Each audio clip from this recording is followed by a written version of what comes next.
Welcome to Talking Junk. I'm your host, Jason Melendez. Live now every week on Fridays. Talking Junk. A multitude of professionals in different aspects, different walks of life. You have to come on and talk junk like a normal person.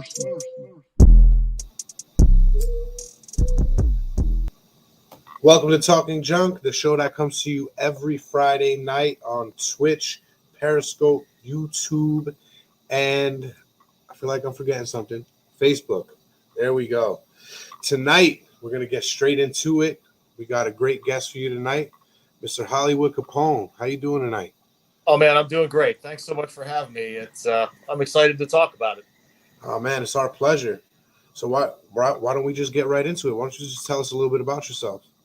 Well, I'm Hollywood Capone. I call myself an accidental author. I wrote a story, or it started out as a story, about 2 years ago, about basically the death of my best friend. We'd known each other for a long time, and since fifth grade. I mean, that's a lifetime at my age. Oh yeah, and at any age, really, any age higher than 20. Oh, this is true. And he passed away suddenly, and I was pretty twisted up about the whole thing. And I was just sitting one day at the computer, and I decided to write a paragraph to kind of tell myself how I was feeling about the whole thing. And the paragraph turned into a chapter, and then the chapter turned into 2, and then 5, and then 10. And next thing I know, I had a cool little story on my hands, and it's something that I'm really grateful for. Wow. Why don't you, if you don't mind, why don't you tell us a little bit about the story? Well, my friend Alan, like I said, I've known since the 5th grade. It was just like any other day. The way the day ended was he was working at his grandmother's house, right? And this is a 55-year-old guy, big guy, right? So he rigs up this Rube Goldberg kind of stretch of ladders to reach the very top portion of the house to hang a piece of trim up. And sounds like something I would do. Yeah, and fell, and it didn't work out for him, And after that, it was just a whole sequence of events that were, in my head, pretty strange. It was, the days at the hospital that, were immediately afterwards. And then when it was all said and done, his family decided to cremate him. They didn't have a ceremony or anything. So in my world, having known him so long, it left me kind of like hanging, like no closure. What? You didn't get the closure you needed. Yeah, and it's I think, I guess in some degree everybody kind of needs that, and even if you don't really think you do, it's just, yeah, we've been trained to that. Someone lives, they die, everybody gets together and says goodbye, and then life continues. But it's not that easy at all in reality. No, it's not. It's you live with it for the rest of your life. Yeah, there's no question about it. So how are you coping now? Oh, I'm good. Look, I'm 55 years old. This is not the first time this has happened to me. It's just with my buddy Alan, it was one of those things where, you have people in your lives that are just always there, and they've always been there. And the whole thing with him was that this was one of those people. I mean, he was like a pillar, like an immovable object, like a pyramid. I just kind of always never pictured life, without my buddy there, And then just something that's normal. It's a routine almost. Exactly. And then when that routine is, discombobulated in that way, it gives you pause. For me, it gave me, a second look at the rest of the people around me. You know what I mean? It's just important to, if there's people in your life that you love and care about, you need to say it out loud to them from time to time, and let them know that you care. And because, tomorrow's not guaranteed. Anything's possible. Yeah, not at all. I don't think any of us in this world are any strangers to heartbreak and grief. How did writing this book help you cope? Well, it was, I say this all the time, and I say it to myself, and I have no problem saying it out loud either. It's, I think my buddy's name was Alan, right? And I think that this book was the greatest thing that Alan ever gave me. It's just this super, super gift. I was trying to write something for the longest time. And I when I was younger, I guess maybe I didn't have the maturity for it, or, and as I got older, whatever the story wasn't really the story that I needed to write at that time, And so I would write in fits and starts. And when this whole thing happened with him, it just kind of took on a life of its own and did its own thing. I sat in front of the computer and it just kind of happened. And I was more or less along for the ride. And so in hindsight, I think that, if you're ever trying to, I don't want to say wiggle out of a situation, but if you're trying to navigate your way through some difficult stuff, the best way to do it is to focus and try and take a positive out of that.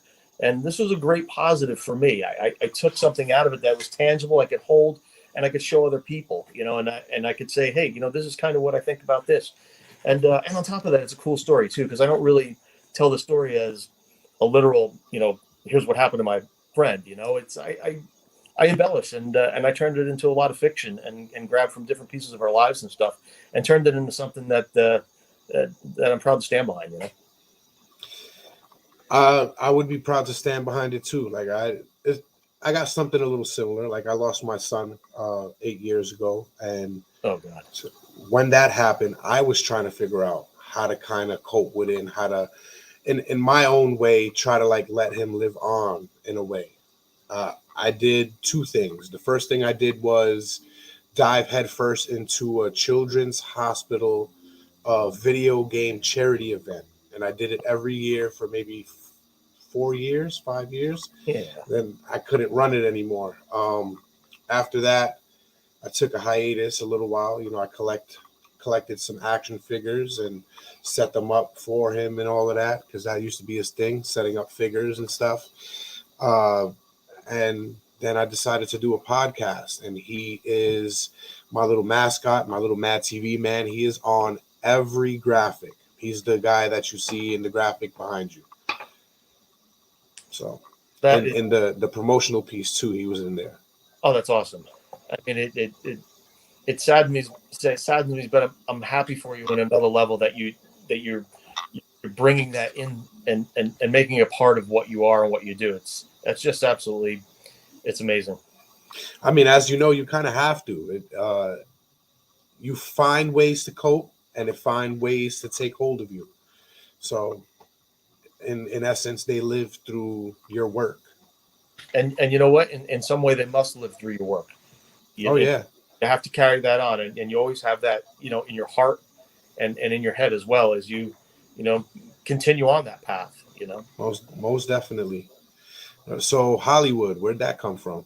All right. So I've worked in the car business for a very long time, and I was very young, and I was living in Los Angeles, my wife and I, and we had our daughter at the time. And then when she got pregnant with my son, we decided to move back to New Jersey because all our family's here, And so I moved from Hollywood to New Jersey. I started working at a car dealership not far from where I live now. And Cerami Pontiac, plug out to you, Sandy Cerami. And he gave me this nickname. And he just started calling me Hollywood because at the time, I kind of looked like this actor, Treat Williams. I had great hair, which I have none of now. And I just had the look, I was just doing the whole thing. And I was young, it was a great time to be alive. And he started. I mean, you still got the Hollywood look. Well, I have that because it kind of got reincarnated. It left for a good long time, and then Sandy and I started doing this. He has a show that he was doing a couple of years ago that was called The Six. It was on YouTube. It was moderately popular, and we started doing that. So I was producing it for him, and so we were spending a lot of time together. And always, as usual, he would call me Hollywood, and it just stuck this time around. It was something cool. And Capone is my wife's last name, and she's the best there is. And I figured the two words just went so good together. It was perfect. Yeah, it goes real good. So you're a modern day hyphenate. Yeah. more or less, But I mean, go ahead. I apologize. No, it's life for me has been a great ride. I've had, some, if life for me stopped tomorrow, it wouldn't owe me anything. I've been so blessed in my life with, very cool people and interesting things happening to me, and just the blessing of meeting interesting people through my entire life. I mentioned Sandy, I mentioned my wife, my kids, and there's just so many other people. And the cool thing about that for me as a writer, because I'm writing a second novel right now, is taking those people and finding their place in that, and taking things from each of these people and learning so much, and I guess that's what this thing is. Life is really for. It's to learn a little bit on that journey, and hopefully I'm doing it.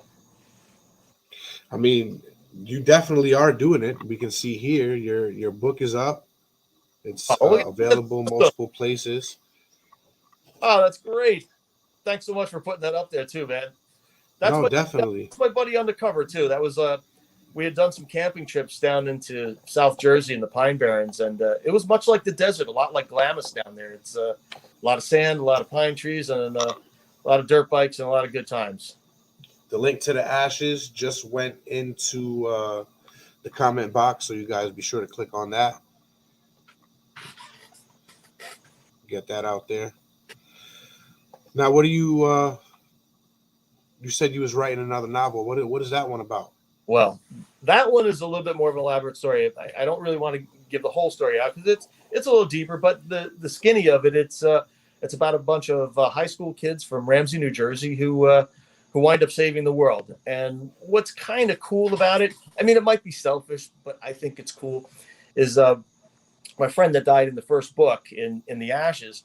I thought he would be great for to bring back in a way that made sense for me. So I brought him back in the second book, and I'm writing those two characters along with a number of others, and they're great kids, high school kids. We got some really cool animals in it that are sentient. I've got these two hawks that help on this great endeavor, and a couple cool dogs too. So it's a cool ride. I can't wait to get something out there. Shooting for this winter, and so far so good. I'm making progress, but I'm working hard too. Sounds pretty good. We definitely want to get you back on for that one so we could get a little more in depth on that story.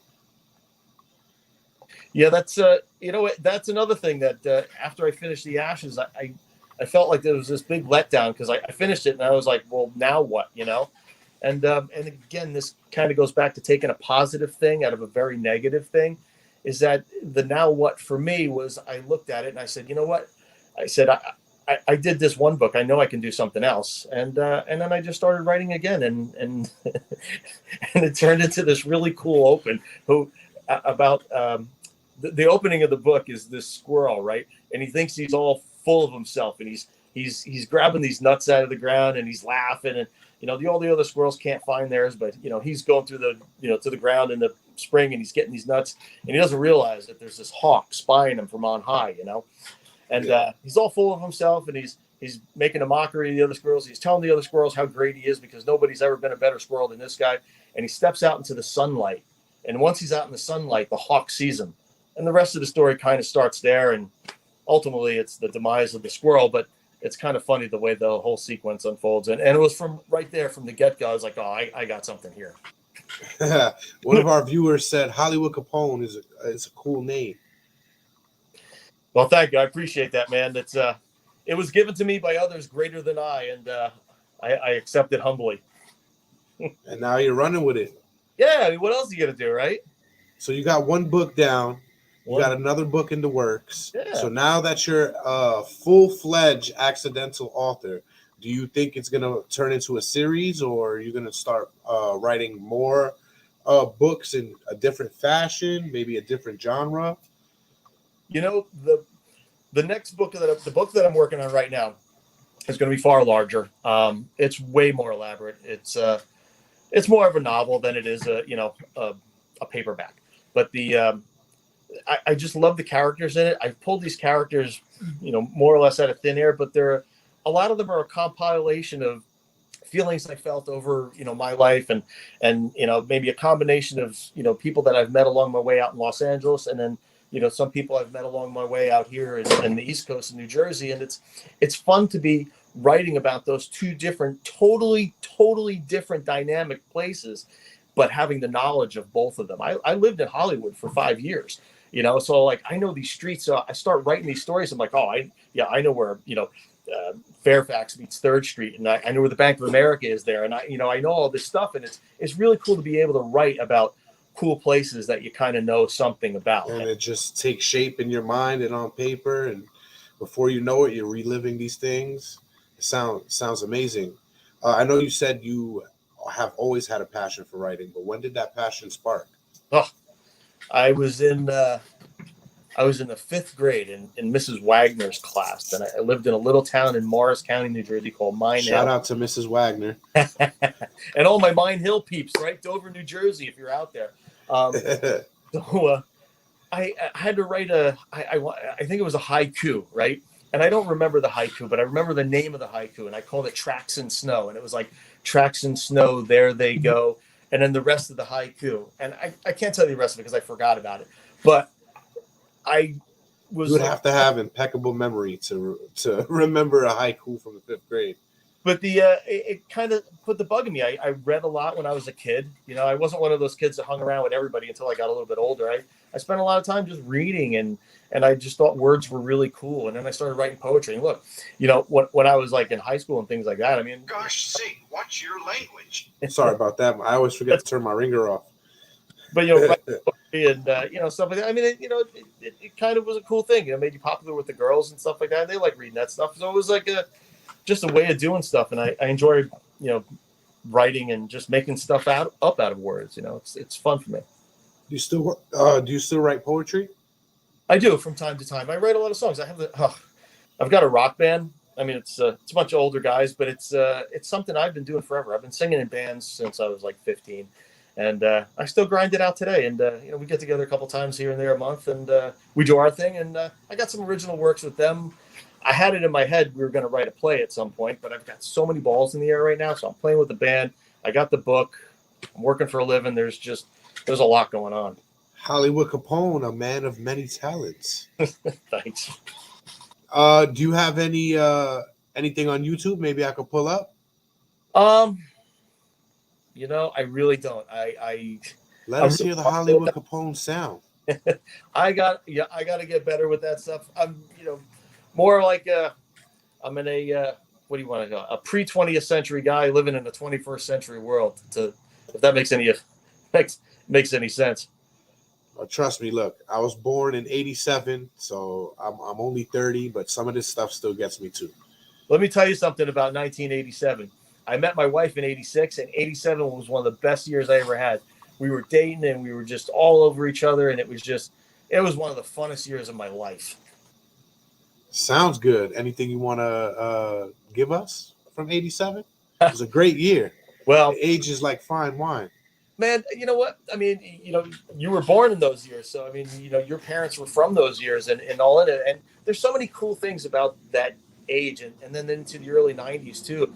You know, there was a lot less drama in the world, I think. But maybe there wasn't. Maybe I just didn't notice it as much. But, you know, it seemed like it wasn't as mainstream as it is today. There's so many outlets you can get the horrible news on. So yeah, there's a lot of truth to that. That's for sure. But, I mean, just life just seemed like it was easier, you know what I mean? The sun seemed like it stayed out longer, and the days lasted longer, and the warmer weather was better. I guess maybe that's part youth too, but I don't know, people didn't have bugs up their ass as much. No, cancel culture wasn't a thing. No, you could actually learn from your mistakes without people shutting you out. Oh yeah, and you know what? There's a lot of things that are going on out there in the world right now that draw attention, you know, and it's like, I don't know if it is that really as big a deal as they're making it out to be, you know. It just, I don't know, man. Life to me is a very simple thing. What it really boils down to is just, you know, have fun, enjoy yourself, do what you got to do, don't hurt anybody, and I don't know, the rest of it kind of will fall into place, you know. So a man with many talents as yourself has a lot of hats on. Is there anything that you're hoping to get into that you are already passionate about? Something more? You know, I'll tell you something. I did, back to my book, The Ashes, I had this ridiculous idea. I'm like, oh, well, I'm going to turn it into an audiobook, so I'll just narrate it, and it'll be great, and I'll sell lots of copies. And then I actually started doing that. And the first thing about it was I read the entire book out and recorded it and went back and started editing it. And the first thing I noticed was, this is awful. This sounds like garbage. There's no way I can sell it to anybody. And then I said, well, I have two choices. Either I can pay somebody to do this, or I can figure out how to do it myself. And I got to tell you, man, it took me 9 months to narrate that book. And it was, I bet. It was the hardest slog I ever had to do. It was so annoying too. Like, I'd have to come home from work and just sit in front of the computer and say, you know what, man, I just got to grind through this. And, but I did. And in the end, I learned how to narrate and how to enunciate properly in that kind of an arena. See, try narrating live with a whole bunch of people in the room. Oh, Probably you could probably add about 6 more people into this window here, no, no. and add drinks to the mix. Oh, It gets wild. You I bet it stumble, you mispronounce words, does. you turn into a whole bunch of different characters, and it gets really crazy. I So love it. you're trying to get more into putting your voice out there. It's something that I have definitely thought of. My focus right now is to get through my next book, which is called The Vital Few, by the way. And once I grind through that, that's going to take me forever to narrate as well. And I think that after I get through that, if anybody wants to buy it and they think the voice sounds okay, and then I might actually try and shop around my voice at least for something here and there. I'm always Yeah, why not? thing. So I like being creative. I like being able to do what I can do with whatever this person I am is. So do you change your voice a little bit? Did you narrate it something like this? When Alan died, I basically lost my mind, and I didn't understand how to handle it. Mm-hmm. When I began to write this novella, it almost began to write itself. The story moves back and forth between my interpretation of the events after his accident and a fictional interpretation of the events that followed, through our heroes battling a giant evil snake of fire and the diabolical nature of the universe we live in. Go get your copy of Ashes today. I love it. I love it. Do you kind of change your voice a little bit to make it sound a little more appealing, or do you just go with your normal voice?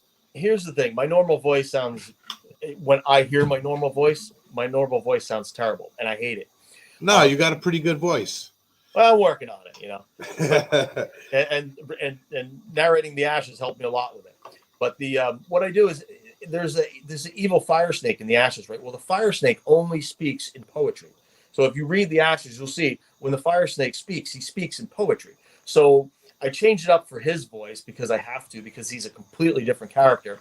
So you bring your characters out, which is pretty cool. I mean, they're subtle, but you can really tell the difference, obviously, between the fire snake and the rest of them. But the rest of them, I there's a couple other characters that come into the story. There's these two kids that go into a diner and they get a Super Bowl out of the gumball machine, and they're whipping it back and forth in the vestibule, and it winds up breaking the windows. And there's this whole sequence of just drama that comes from that. And these two kids are fighting over the Super Bowl and grabbing each other, and they're like 12 years old, and they're all over each other, just duking it out and doing their thing in there. So I've got, the whole kid side of it and the kinds of things that 12-year-olds would say, like, I got it, fart face, and, just ridiculous stuff like that. VPXM said terrible. Try mine first thing in the morning and no coffee. What is that? Are you talking about your voice? I don't know. Maybe it could be. I bet. He kind of sounds a little raspy like this. Yeah. I need my coffee in the morning. But he threw me off. Now I don't know what I was gonna say. Well, we're talking about voices, but I'll tell you something funny too is when I sing with the band, if I go like a whole night, I sing like 45 songs. And the next day, I'm like this. Because it's just from singing all night, everything's just so relaxed. The next morning, like, hey, you sound like, I don't know, Marvin Gaye or somebody, So your lead singer, what's the name of the band? The band is called The Vital Few, just like the name of the next book. And we're a local rock and roll band. I mean, there's we don't have our name on a big marquee anywhere, but I'm very fortunate again with this band too. I've got a bunch of talented guys in this band. That some of them I've known a lifetime, and I've got my son playing in the band. He's 24, and he's an incredibly talented drummer. And I've got a great bass player, great guitar player, another great drummer. I have two drummers in the band. It just makes for an interesting dynamic. That gotta get wild. It's really cool, man. It's really cool. It sounds cool. You gotta send me something. We're gonna do something soon. We here. Oh man, I hate to go off on a tangent, but here's another thing. When the pandemic first hit, right, we had been playing together maybe about 6 or 9 months or something like that, and things were kind of gelling, and it was cool. We had some good tunes we're doing stuff by like Alice in Chains, Bush, Stone Temple Pilots, some Soundgarden, Smashing Pumpkins, that whole kind of genre. And so we couldn't play inside together. So we wanted the social distance, but we still wanted to play. So we started doing all that stuff outside, acoustic. So we're doing like Alice in Chains tunes, acoustic. We're doing, Stone Temple Pilots stuff, all acoustic, just out in my backyard, 6-8 feet from each other. And at some point, the neighbors started looking over the fence. They're like, "What is going on over there?" So has your band ever done a podcast? No, the band's never done a podcast. Do you think they'd be interested? Oh, they'd love to. It'd be a hoot. See, I have one on Saturday night, like I mentioned, and we from time to time like to have talent on to showcase what they do, and I wouldn't mind letting the crew interview you guys, and you guys let off a couple of songs while we're at it. We go about 2 hours on Saturday nights, so whenever you're free. Oh, that would be fabulous, man. That'd be awesome. It sure would. It sounds fun. Oh, these are good guys too, man. And you know what? They're talented too, which is, another blessing in my life. I've been doing this a long time, and, to be able to play with talented people that have their heads together too, because those two things oftentimes don't go together, Well, when you got your son in it and you make it a family thing, it gotta be a good dynamic. Hey, father and son relationships are what they are. And Luke's a great guy and he loves me and I love him like nothing else. But ultimately, fathers and sons are still fathers and sons. But, I'm at a point in my life too where I look at it like, how many more bands do I have in me? I'm 55 years old, and come on, I'm sure you got a couple more bands in you, but this band will take it. You'll get there. But it's fun being able to play with the kid too. It's just it's a dream come true. It's bucket list kind of stuff for me. And I'm rocking out. I got my friends with me. I got my son with me, and on top of that, they're really good. So it's how many things did you scratch off the bucket list yet? Yeah, well, I'm working on it. You scratched a lot off. I'm trying. It's a short life. And the older I get, the more I realize that. And I wrote this book, and here's another tangent I'll go off on. I say this all the time. I wish I started doing this 20 years ago, but I had a guy in my office a few weeks back, and I was having the same conversation with him, and he's like talking to me about the book. He's like, "Oh yeah, that's really cool. You did that, blah blah blah." And I told him I wish I started doing this 20 years ago. He said, "You know what? You probably weren't mature enough 20 years ago. You probably didn't have what it took. You had to get to this space and time where it started to make sense for you." And that made a lot of sense to me because 20 years ago I wasn't really interested in writing a book. Yeah, sometimes it takes maturity and life lessons to get where you need to be. Yeah. What about movies? You ever think about adapting these into movie scripts? Well, I tell you what, that would be a thrill and a half. But that's one of those things that maybe if I sell 500,000 or 1,000,000 copies, but I'm nowhere in that ballpark yet. But we're doing okay. I mean, who knows? Because you can adapt it for film yourself. Throw your son in the mix. You guys can make it a family affair. There's plenty of families that write scripts and shop them around. You've been to Hollywood, you know the streets. That's true. And it's something I thought about with the new book because it's the first book, The Ashes. It's a very it's a pinpointed story. It was a story written for really one purpose, and ultimately I think it was kind of a selfish purpose, but in that selfishness, it kind of helped me get through my thing. But he helped you realize your dream. But the next book is there's way more characters in it. The characters are more diverse. They're more dynamic. It's who knows? Maybe you could even get a TV show on Netflix. Yeah. You know what? There's a lot of them out there too. So keep the fingers crossed, right? Yeah. All you got to do is adapt it, man. You know what? It never hurts to try. You already know that. That's true. And there's a couple of things in life that really carry over to basically anything too. You have to put out a good product, whatever that product is, but also you have to work it hard, and it's passion. If I work it enough, maybe somebody will notice, maybe somebody will say, what, this is a pretty good little story. And who knows? But in the meantime, I'll keep grinding them out and talking about it as often as I can. And again, I am grateful that you're having me on the show. I'm having a great time, and it's our pleasure. That's what we're here for. We got the same. We're like-minded. This is what we're doing it for. Hopefully, we can be discovered. Maybe someday Talking Junk will be a radio show on a radio station somewhere, or maybe we'll have our own Roku channel or some stupid shit like that. But something, you know what I mean? That's where you got it. You're beyond after Conan. Why not? I could do it. I could play games with the stars. There you go. We do it on the break room all the time. That's the name of the one on Saturday night. Now let me spin this around a little bit. How long have you been doing this though? Did you just start doing it one day, or did you just kind of gradually ease into it? How long do you think I've been doing it? I don't know. You're really good at it, so I was gonna say Thank you. I appreciate that. at least a few years. I mean, you have your whole thing dialed in. It caught me by surprise. I'll be honest with you. I was like, oh, okay, this guy knows what he's doing. Actually, I don't know what the fuck I'm doing, but I mean, I try. I've been doing it for a year. One show turned into two. Yeah. The vision I had for this show actually turned into the other show, Okay. and I just took this one and ran with it. Wow. I like to boast just a little bit that my hard work paid off in terms of, if you Google Talking Junk, at least the first 8 or 9 is me on different platforms. Right on. So, I mean, you can't beat that. VPXM, it's been a pleasure. Thank you for tuning in as always. I mean, you can't just sit around and say, you know, I wish I would have did this. I was thinking about this for years, for like at least 5 years, and I didn't get the courage to do it till the pandemic. I don't really have the time. I'm a married man with 3 kids. I got a full-time job, but sometimes you got to make things work if you want to make things at least, you know, make some type of living off of it. Because that's the goal. I want to make a living. You make the time. Oh yeah.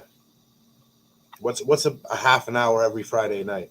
You know, man, and you got something really cool out of it. I mean, like, I really like your show, and what's cool about you just said something a few moments ago. I mean, you know, what are you going to look back and wish you did it at some point in time? No, you have to do it. That's how it gets done, you know. And you got to take that leap. I got 2 thumbs up for you with that, man. Right on. Thank you, and they're right back at you. I got to be sure to get one of those copies of that book. Maybe I could even arrange to get a signed copy for me.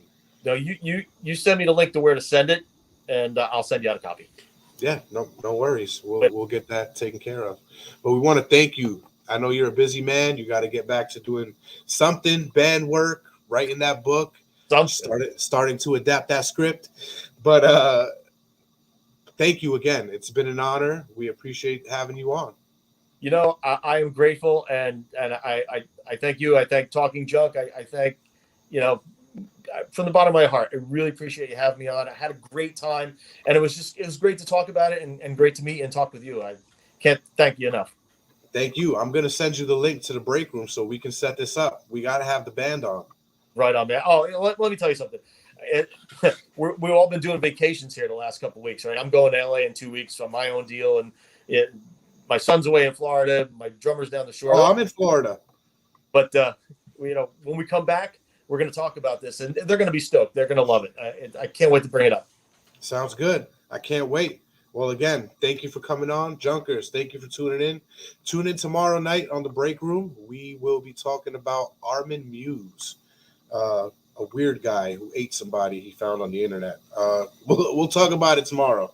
Thank you guys for tuning in. Hollywood. Thanks for having me. Thank you. My pleasure. Good night, guys. Good night.